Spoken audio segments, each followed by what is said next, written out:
kejadiannya.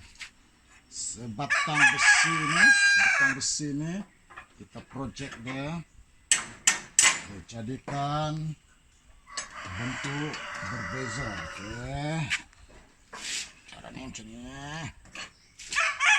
Kita pusing dia.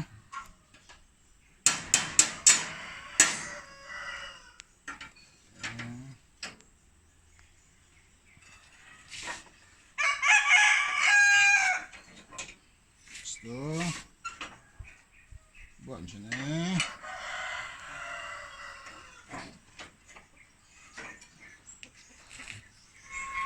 Sini lagi.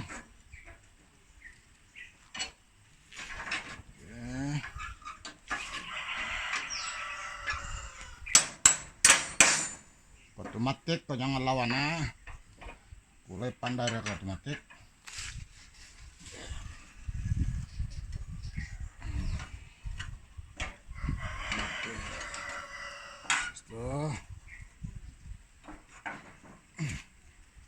Dalam kita letak balik.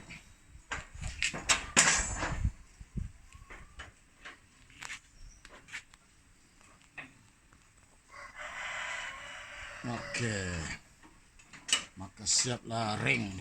Ring. Ini ring. Inilah hasilnya. Oke, inilah kejadiannya. Jadi ini buat sendiri ya. Abang Acai, jangan tidak kata saya tidak komen ya. Thank you.